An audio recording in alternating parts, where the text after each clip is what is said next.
Hello, and thank you for joining me again in Annie Stories. Today, I'll be reading The Girl Who Trod on a Loaf by Hans Christian Andersen. Join me in this reading to see what punishment she will have to endure for being too vain and proud. So without further ado, let us begin.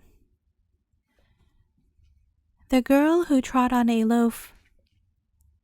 I dare say you have heard of the girl who stepped on a loaf so as not to soil her shoes, and all the misfortunes that befell her in consequence. At any rate, the story has been written and printed too. She was a poor child of a proud and arrogant nature, and her disposition was bad from the beginning. When she was quite tiny, her greatest delight was to catch flies and pull their wings off to make creeping insects of them. Then she would catch chafers and beetles and stick them on a pin, after which she would push a leaf or a bit of paper close enough to them to seize with their feet, for the pleasure of seeing them writhe and wriggle in their efforts to free themselves from the pins. "The chafer is reading now," said little Inger. "Look at it turning over the page." She got worse rather than better as she grew older, but she was very pretty, and that, no doubt, was her misfortune, or she might have had many a beating which she never got. "It will take a heavy blow to bend that head," said her own mother. "As a child, you have often trampled on my apron. I fear, when you are grown up, you will trample on my heart." This she did with a vengeance. She was sent into service in the country with some rich people. They treated her as if she had been their own child, and dressed her in the same style. She grew prettier and prettier, but her pride grew too. When she had been with them a year, her employers said to her, "You ought to go home to see your parents, little Inger." So she went, but she went to show off herself only, so that they might see how grand she was. When she got to the town gates and saw the young men and maids gossiping round the pond, and her mother sitting among them with a bundle of sticks she had picked up in the woods, Inger turned away. She was ashamed that one so fine as herself should have such a ragged old woman who picked up sticks for her mother. She was not a bit sorry that she had turned back, only angry. Another half-year passed. "Little Inger, you really ought to go and see your old parents," said her mistress. "Here is a loaf of wheaten bread you may take to them. They will be pleased to see you." Little Inger put on all her best clothes and her fine new shoes. She held up her skirts and picked her steps carefully so as to keep her shoes nice and clean. Now no one can blame her for this, but when she came to the path through the marsh, a great part of it was wet and muddy, and she threw the loaf into the mud for a stepping stone to get over with dry shoes. As she stood there with one foot on the loaf and was lifting up the other for the next step, the loaf sank deeper and deeper with her till she entirely disappeared.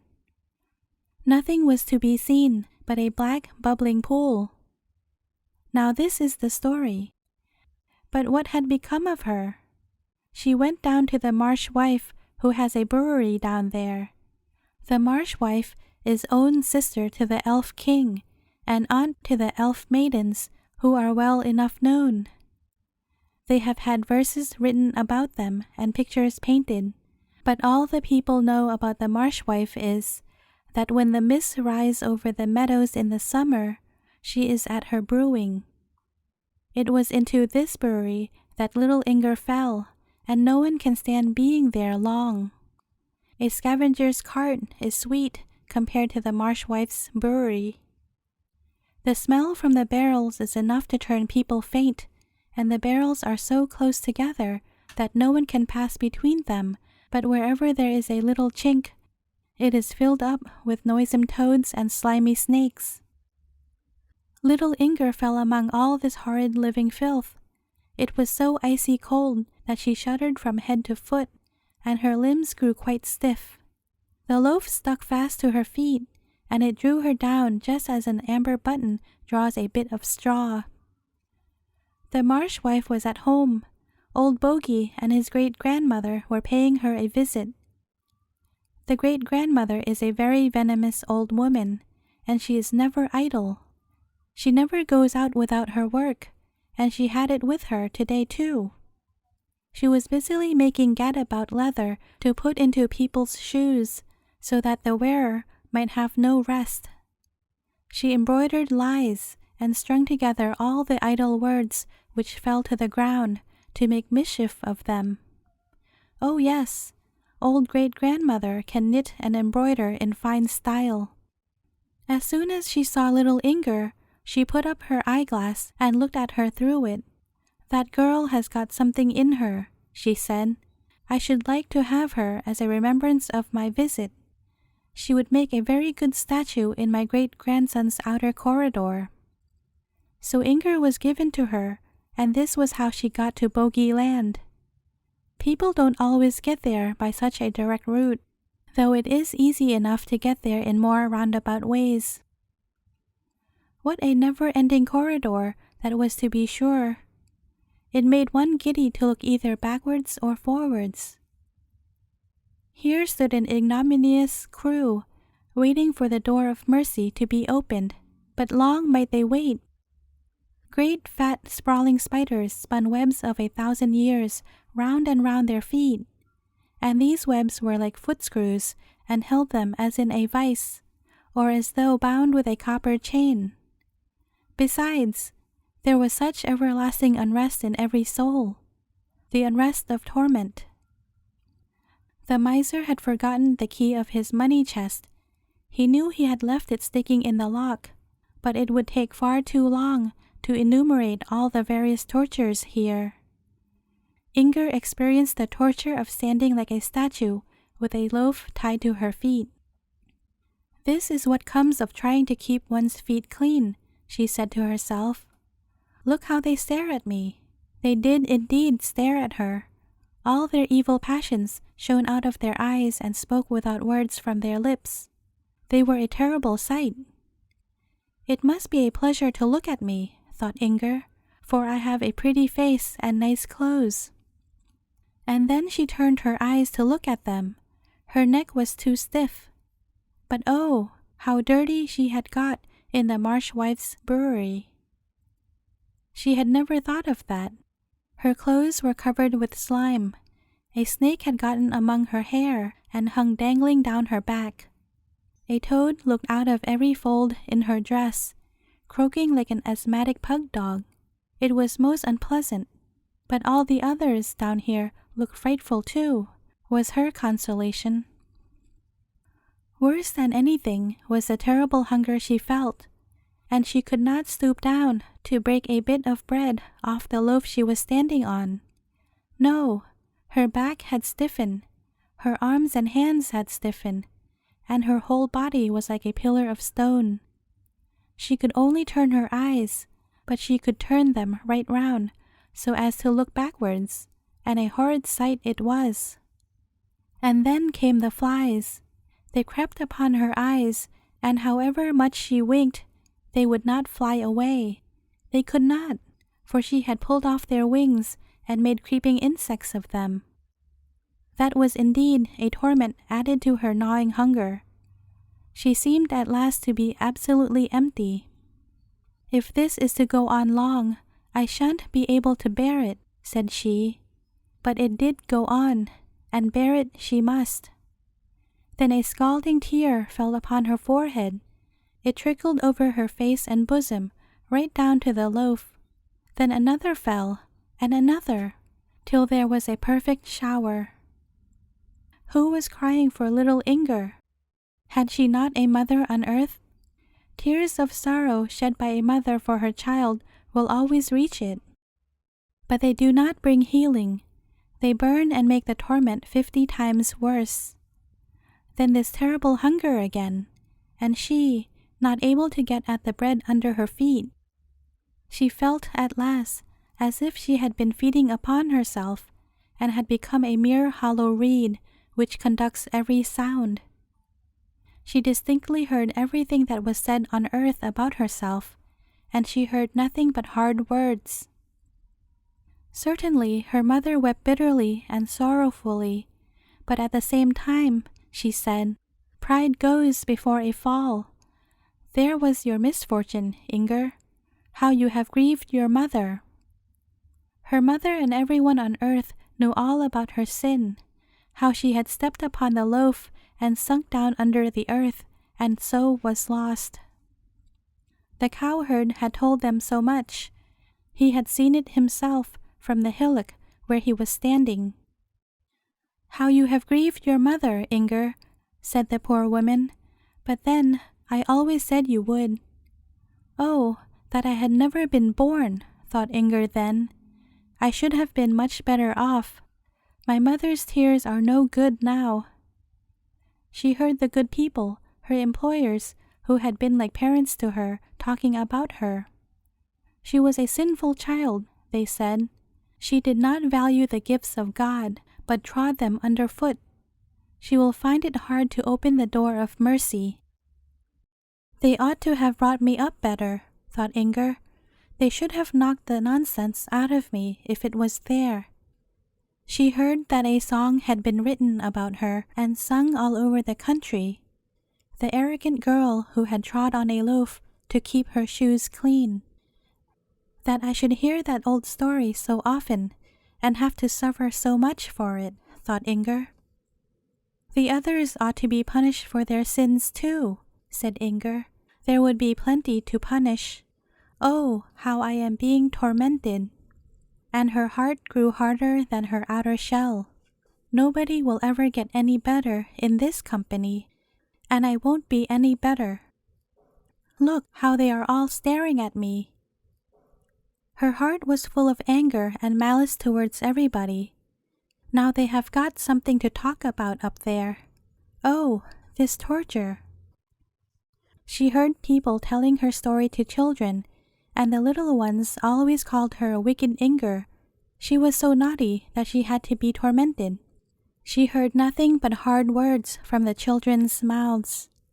But one day, when anger and hunger were gnawing at her hollow shell, she heard her name mentioned and her story being told to an innocent child, a little girl.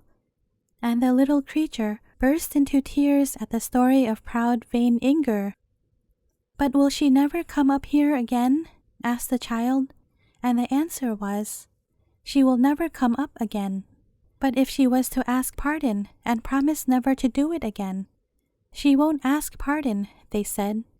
"But I want her to do it," said the little girl, who refused to be comforted. "I will give my doll's house if she may only come up again. It is so dreadful for poor Inger." These words reached down into Inger's heart, and they seemed to do her good. It was the first time that anyone said "poor Inger" without adding anything about her misdeeds. A little innocent child was weeping and praying for her, and it made her feel quite odd. She would have liked to cry herself, but she could not shed a tear, and this was a further torment. As the years passed above, so they went on below without any change. She seldom heard sounds from above, and she was less talked about. But one day she was aware of a sigh. "Inger, Inger, what a grief you have been to me, but I always knew you would." It was her mother who was dying.